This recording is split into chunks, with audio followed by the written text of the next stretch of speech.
Welcome to, what are we in 2022? It's day 2. We're all still here, so things are going well. I want to share with you all, I have done New Year's talks before. I've prepared a couple of these before. And in the process of preparation, I often have found myself feeling a great deal of angst and anxiety as I do so. And there's a specific reason for that. And it's the fact that New Year's happens every year. Hopefully everybody's, that didn't shock anybody. But New Year's happens every single year, which means you have to give a New Year's talk every single year. And really the challenge is it's not like I can just go in there and, just talk about Jehoshaphat or something like that. Like people are expecting that you give a talk that kind of helps prepare and center them for the new year. And you want to be able to do that too. And so there's this angst and this pressure, this felt pressure. Nobody puts it on me but myself. So please hear that. Like I'm the one that puts this pressure on me to be able to say something new. Think of this new thing to say, to come up with this thing that inspires all of us to have our best year yet, because that's what we want, right? We want this year to be even better than the last. And so oftentimes what happens is I feel myself, weighing down under this pressure to give everyone this magic bullet. It's the thing that's going to solve the problems, going to make this year different, more clear and better than ever before. And as I was sinking into that this year, it hit me. I wonder if you all are feeling the same thing.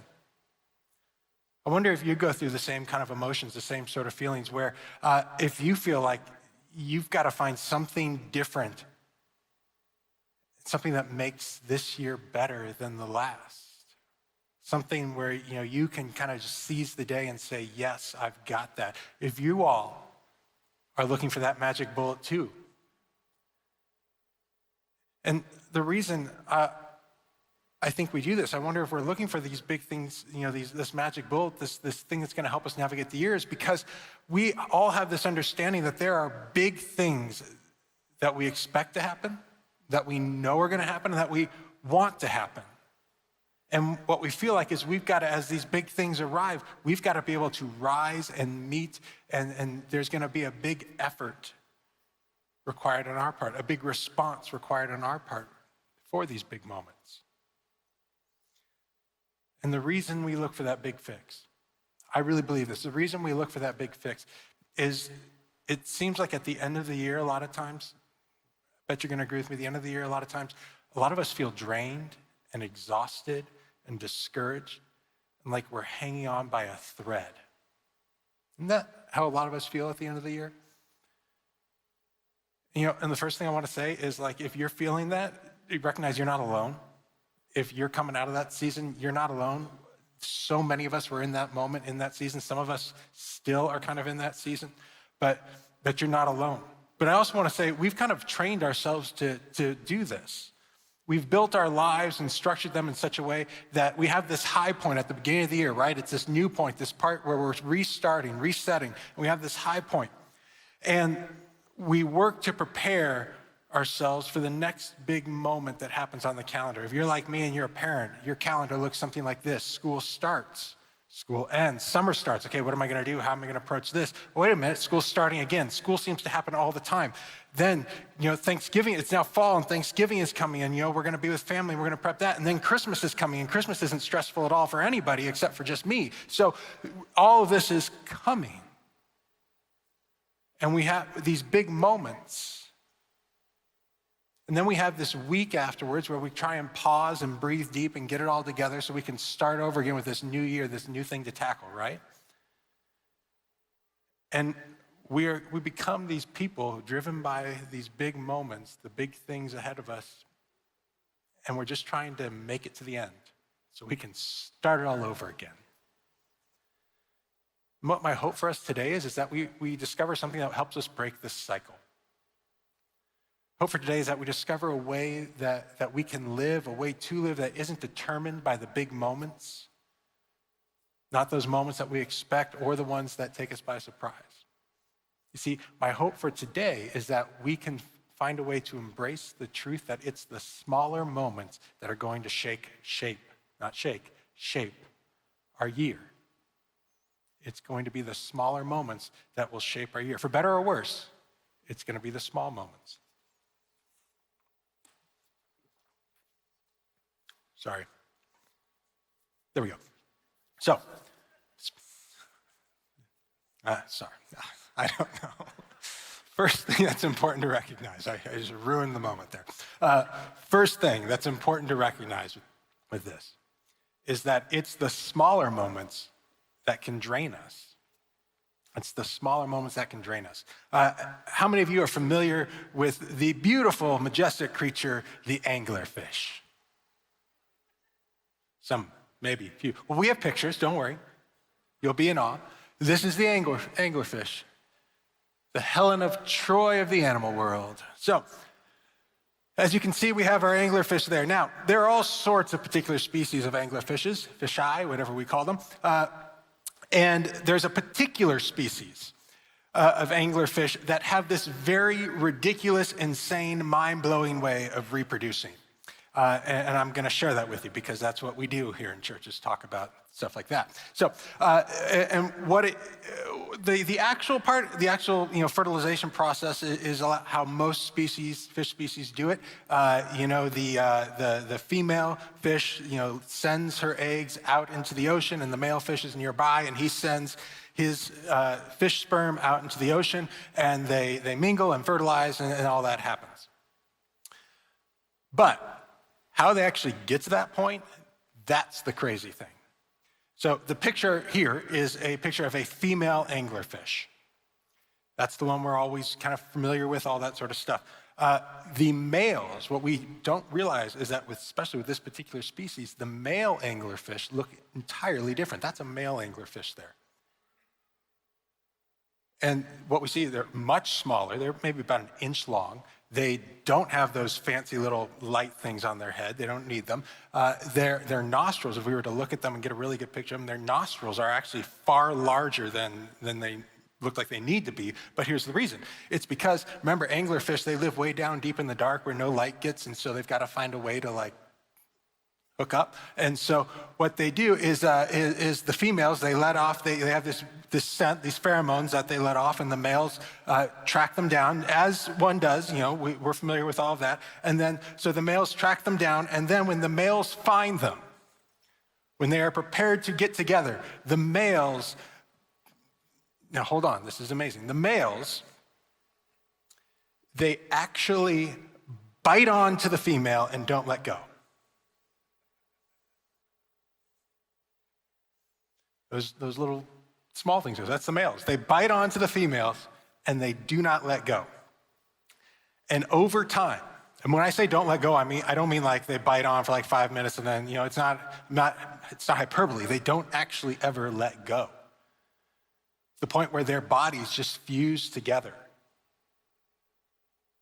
And then, it works for the female anglerfish because she's got a constant supply of fertilizer for her eggs.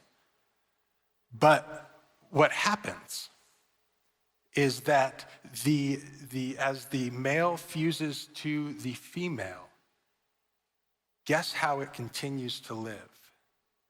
It slowly feeds off the female fish. It slowly feeds off her nutrients, off her blood, all that good stuff. And it's even been known to have females have been known to have multiple males attached to them. And so they just go through the rest of their lives slowly being drained. Now, how many times in life have we been the ones that have felt like we're slowly being drained by those small things, by those small moments? Or maybe it didn't hit us how much it was draining us, but we realized, we look back and we're like, man, that small thing and that small thing and that small thing, it all piled up and it all just kind of sucks the life out of me. There have been moments I know where maybe you've just had some impatient words with your spouse, and it wasn't like you blew up at each other or anything like that. It wasn't like it caused this great fight. It was just some words that seemed a little more snappy and a little more impatient than usual, and you didn't realize how much that ate at you and stuck with you. Or you've got some discouragement going on at work, and it's nothing that you can put your finger on and be like, I can't believe this is happening, but it's just something where, man, I'm not feeling as fulfilled in what I'm doing. It's frustrating, and there's some discouragement going on, and it slowly just kind of eats at you. Or if you're raising children or you're parents, you sit there and it's not as if your kids are acting up. It's not as if they're doing anything, insane or out of the ordinary, but it's just, I feel like I'm repeating myself over and over. I feel like I'm telling them the same thing over and over, asking them to do this or not do that over and over. And it just seems it's exhausting. It's just kind of wearing on me that I have to keep doing this. And in those moments, we don't realize how much of a toll those things are taking on us, do we? But all of us, if we were to step back and reflect, we'd be able to pinpoint and say, oh man, that drained me far more than I thought it would. That wasn't something that was huge in the moment, but I'm seeing all these things, piling up and draining the life out of me. And here's the thing that's so devastating to me about these moments, is that what they do is they cause us to miss out on one of God's deepest desires for us. When we don't recognize that these moments are happening and we just start living in this cycle, they cause us to miss out on one of God's deepest desires for us. When we read through the Bible, especially the writings of the Apostle Paul, his letters are filled with mentions of this peace, of the peace that God offers and desires for all of us. I'll just give you one example. Like I said, he fills his writings with this, but there's one where he's writing, it's the 2 Thessalonians, and he's writing this letter to this group of people, and here's how he ends it. Meaning, here's the thing the lasting thing he wants to leave them with. The thing, take this, here's what I want you to take with you. And so he ends it in this way. For 2 Thessalonians chapter 3, verse 16, now may the Lord of peace himself give you peace at all times in every way. The Lord be with you all. And so the Lord, who is peace himself, and he has peace, and he says, give it to you. And it's this idea of giving is not because he has to, not because he's obligated to, but because he wants to. He wants you to have this peace. There's something about the way he created you that you were made to have this peace that God offers. And that when he talks about peace, the way he's talking about peace, and what he means is not simply, you're not fighting, but it's this idea of a state of well-being. This peace is a state of wholeness. It's being in harmony. It's being in harmony with God. It's being in harmony with yourself. It's being in harmony with others. His deepest desires, one of his deepest desires, is wholeness and harmony with him, with ourselves, with others. And I bet if I were to ask, we all know what it feels like to live and feel whole and harmonious, but we also know what it feels like to live in a spot of where we feel out of sync or disjointed, don't we? I mean, just a couple things that just jumped to mind. If I were to listen off, recently this just happened. My family, here's more information than you really need to know or care about, but my family, we're changing cable services, so now you know that, We're a little bit closer now, but we're changing cable services, and so I've got the new box and everything like that. And how many times have we, when it comes to technology, it's either purely harmonious or pure chaos, right? Because, there are those times where you get your technology and you've got the cords and you're like, okay, this cord goes here, this cord goes there. I know what that does. I press this button, and then I do that, and I plug it in, and everything works perfectly. And then you get to stand like a champ and say, I am Lord of the machines. But then there are those times where you open up the box and you're like, this cord, I think it goes there, and this is red, and that's red, so I'll put it there, and that says power, so I'm going to press it, and the box blows up. And you're sitting there and you're like, what is happening? I do not believe, what is going on right now? This is chaos. There's no harmony happening here. Nothing's working. Or this past Christmas, it happened, folks. Christmas happened. And those of us who are parents, there is this chemical in our brains where we forget that we should never do this, but we buy our children gifts that we have to build and put together. And some of them are easy, and some of them were not made to be put together, even though it says they were. And you've got that bike there, and there are those moments where you're building that bike, and you've got the tires all right, and the chain goes on first try, you've got everything good. And then there are those other moments where you spend all night building it, and your kids wake up to something that has, the handlebars facing the wrong way, there's no seat, and the wheels are horizontal for some reason. And again, it's just like, what is happening? Or, quite honestly, I think if you cannot resonate with those, I think every person in this room can resonate with this next one. It's simply, I just have to say the word IKEA. Am I right? Sometimes you look at the drawings with the little man and there's no words, but you're like, I can figure this out, and you do it, and you've got all the pieces there, and it works, and it's beautiful, and it looks exactly like it does in the magazine. But then there are other times where you're done and you have 7 screws left over, but there's not a place to put those 7 screws. And the moment you walk by it, it falls. And you just sit there and say, this is the moments when I was able to do this, man, that was flowing, that was in sync. And then this, I'm just mad, I'm frustrated. What if, what about your relationships? There's times in our relationships, whether it's our spouse or friends, whatever it may be, time where you're in sync, where it seems like the symphony is playing all the right notes and going all in the right direction, and it's sounding beautiful. You're in sync. You know what each other is thinking. You know what the other person needs before they need it. But then there are those other times where, for some reason, it's just the gears, they aren't aligned. It's out of sync. It's out of sorts.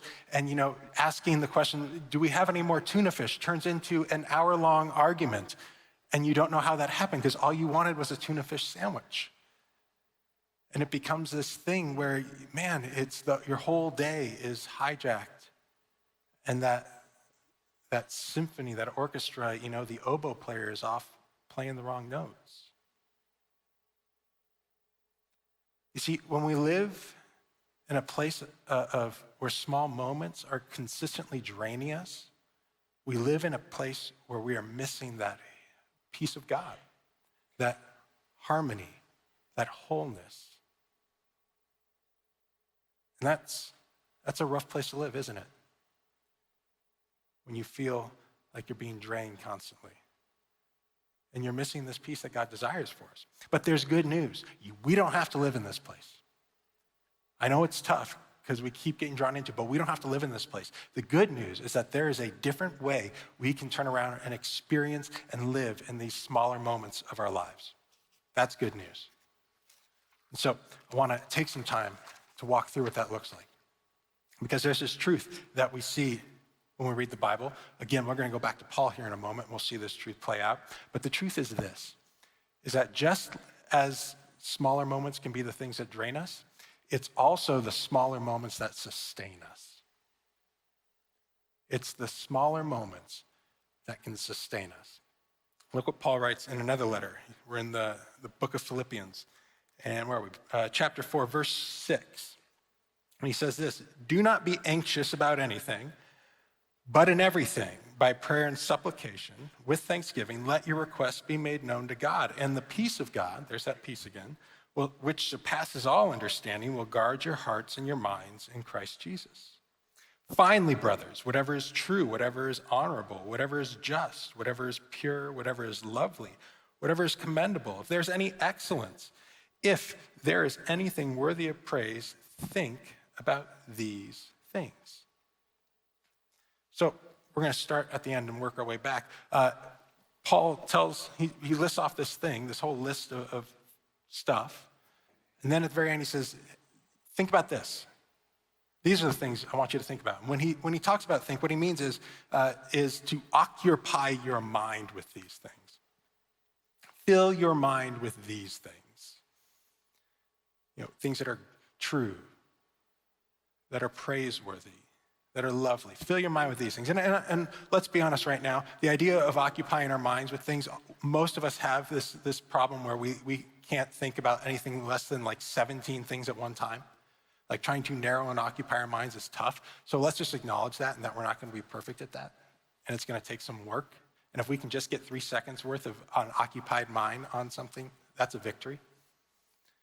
It's going to be hard for us. It's okay to struggle. Let's not give up. But here's what I want to ask. What would happen if we used the smaller moments in our lives to occupy our minds with the things that Paul talks about here? What would that end up looking like for us? So with the rest of the time, what I actually want to do today is I want to share with you how this has been a gift to me. And maybe, hopefully, it can be something for you as well, where being able to seize these small moments has been something that's dramatically shifted and made my life a little bit more beautiful and a little bit less draining. And I'd love to share that with you as well. And so what I'd love, I think what we can challenge ourselves with from this is that we want to challenge ourselves to set aside moments throughout the day. This isn't a just take your morning time, just take your evening time, but set aside small moments throughout the day to ask and answer questions or make observations regarding these things that Paul lists out for us. And that's a lot of them. He listed off a bunch there. So it's not a matter of let's tackle each one of them. Some of them may resonate with you more than others. And because this is, again, we talked about this, it's hard to constantly carve out time and focus on something. So again, be patient. One of the things I'd suggest is actually, literally make an appointment for yourself on your phone, on your calendar, a reminder. Think. The alarm goes off. Think. And if it goes off and you can't do it, that's okay. Try again tomorrow. Give yourself all the grace and forgiveness and margin in the world on this. But I think this will be something that hopefully is as beneficial to you as it's been for me. And so I want to give you some suggestions. Write them down, or maybe hopefully I'm making a promise for our tech people that they're just going to be able to back me up on it. Maybe we'll put it on the website or on our social media, some of these questions. So let's go back. We'll start back now at what he talked about. So he tells us, let's start here, verse 8. Finally, brothers, whatever is true. Occupy your mind with whatever is true. Maybe a great question to ask, to take some time, a small moment, is to just simply say, what is true? What is true of me? What is true of God? What is true? See, asking this question of what is true, it does a couple of things for us. First, it gives us a moment to consider that is there a truth that I know, but I've allowed myself to forget? Life has gotten busy, and I've gotten overwhelmed by anything else, and I've forgotten that this is a truth. Maybe it's the truth. I don't have to be perfect. I keep having tasks that I have to accomplish, and I feel like I have to live up to those and accomplish them and be perfect, and I've forgotten that, wait, I don't have to be. Maybe it's the truth that, I may not always get it right, but I'm still a good parent, a good spouse. Maybe it's simply the truth that God gave me all the grace in the world, all the peace in the world, and he loves me deeply. And sometimes I forget that.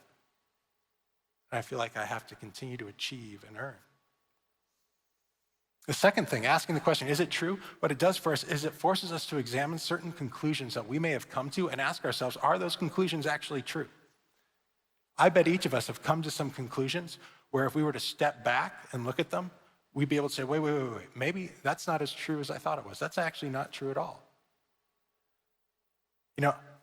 I know I found myself, and I'm gonna make some assumptions that many of us have as well, in moments of anxiety.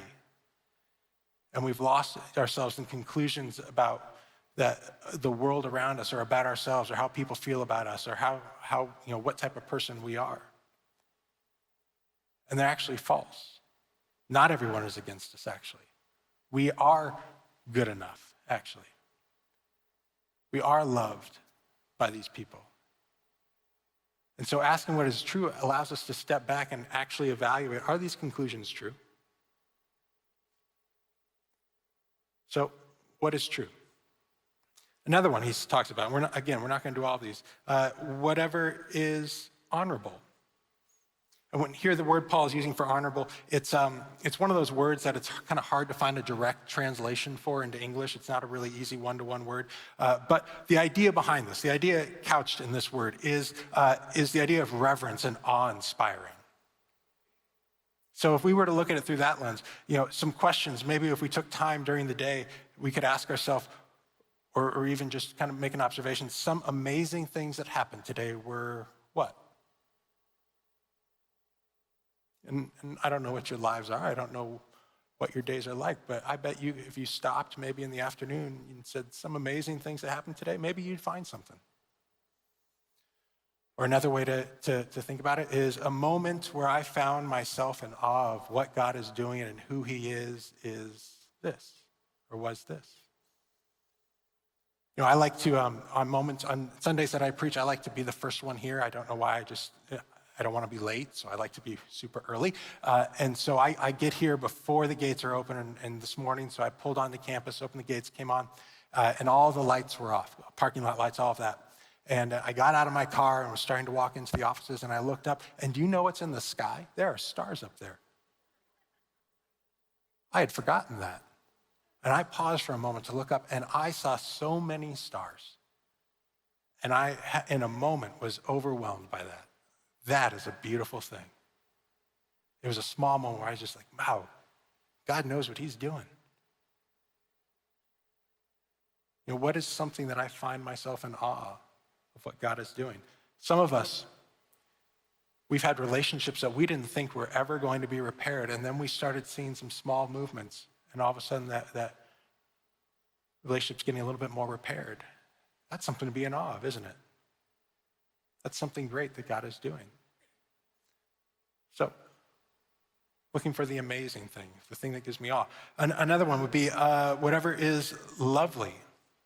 Again, the word that they're using here captures up the idea of joy. Whatever brings joy, whatever brings pleasure, delight, what is lovely. So there are a bunch here that I came up with. One was, what if you paused and you said, what brought me joy today? Was it something unexpected that happened? Was it something that I had been looking forward to and it happened and it was actually as good as I had hoped it would be? What brought me joy today? What about another way to say it is, how can I bring joy to somebody else today? Is there somebody that I can bring joy to? Because I'm taking joy of what God has blessed me with. One very specific one is sometimes I ask this question because I got to make it through the day is, who is somebody that I'm going to see today that brings me joy? Because I may have a lot on my plate today, but I know I'm going to see this person and being with them is going to be a joyful experience. It gives me some hope. It gives me something to look forward to. What is it about this person that brings me joy?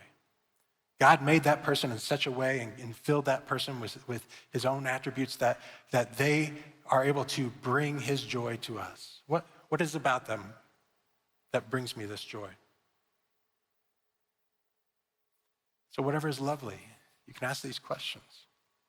Last one would be whatever is praiseworthy. Essentially, he's just saying good things. Think about good things. Throughout the day, pause and ask yourself, today, I'm truly grateful for what?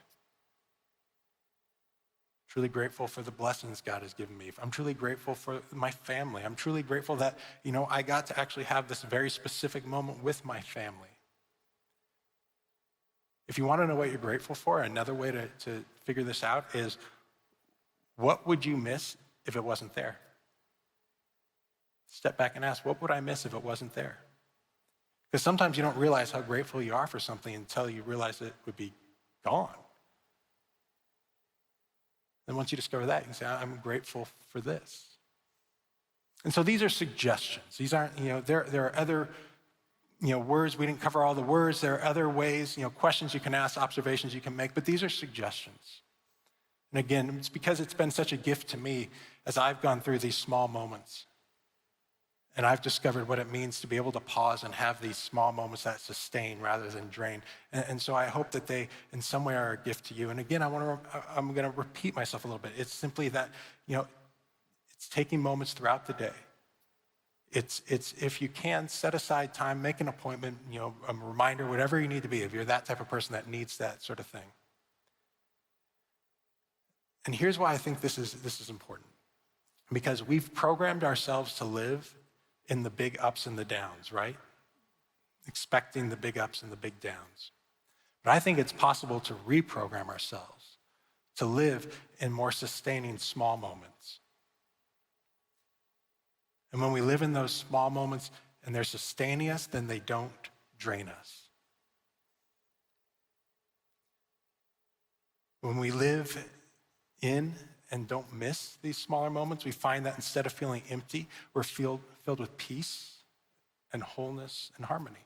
We find that instead of feeling drained, we are consistently being sustained. And so I have a hope for us this year, for you and myself. It's that this is the year where we actually find ourselves living consistently in the peace that God has for us. And by doing that, we get to find ourselves living in this life that is filled with small, life-giving, and sustaining moments. That is my hope for us. May that be this year for you. Let me pray. Dear God, thank you that you're here with us. Thank you that you've created our lives in such a way that we can engage with you moment after moment. We can engage with you and ask questions about the world you've put around us and reflect upon just the different ways you've blessed us. Allow us to be sustained and take life from these moments rather than be drained. We thank you for the love that you've poured out on us that allows for this and for your Son. In your name, amen.